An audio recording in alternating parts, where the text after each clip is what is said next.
We are treating parts of the sewing machine today.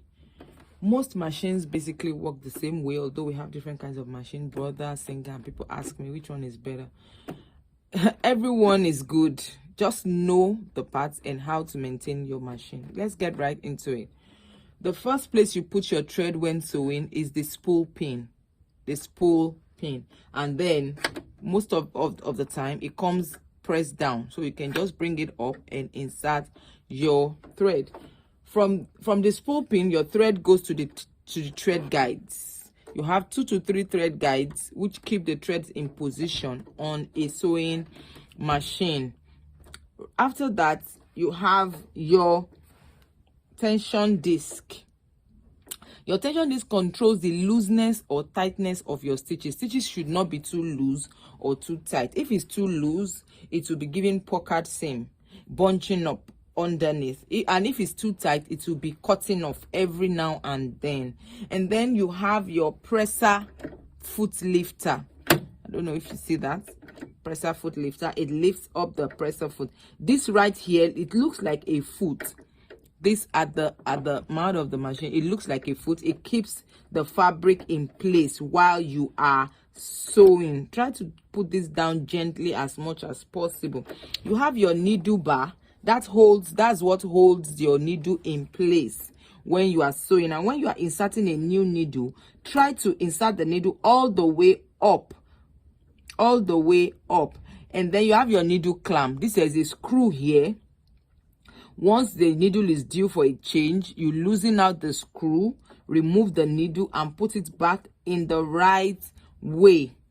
You have your slide plate. Your slide plates, you know, it's big in some machines, it's small. The essence is to keep dust away from the housing of the machine. The lower part here houses the bobbin case. Inside over here, you have the bobbin case. For this machine, the bobbin case is not removed. What people call shuttle is not removed, it's permanent. You just insert your bobbin. This is a bobbin. Once you wind your thread, this is the bobbin winder. This right here is the bobbin winder. Once you want to wind your thread, which we'll do later, you would insert your bobbin right here, key it down, wind your thread. Once the thread is full, you bring it out and insert it into your housing. So the slide plate keeps dust out of the housing of your machine. This is your needle plate. Your needle plate is the metal one that has a screw on it.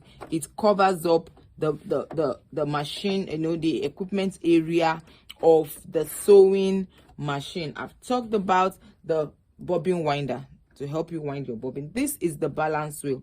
The balance wheel helps you to start and stop the sewing machine. Look at it. It controls your needle.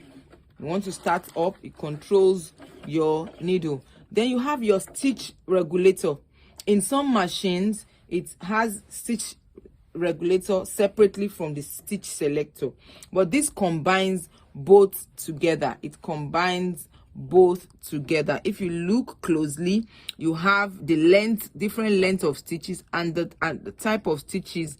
It has zigzag, it has buttonholes. So this helps you to regulate both because it's meant for beginners. So it makes it easy for you to select your stitches. For the tension disc, it's already there. For average, between 3, 4, and 5 is okay for your tension. Then this is your reverse lever. When you start sewing and you end your sewing, you will lock your stitch.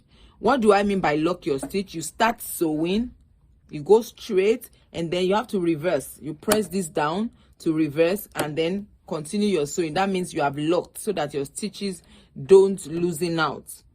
Then for most of all the other machines, they have what we call the feed dog. The feed dog stays under, it's like a teat. It stays under the presser foot. It's responsible for moving the fabric forward while sewing.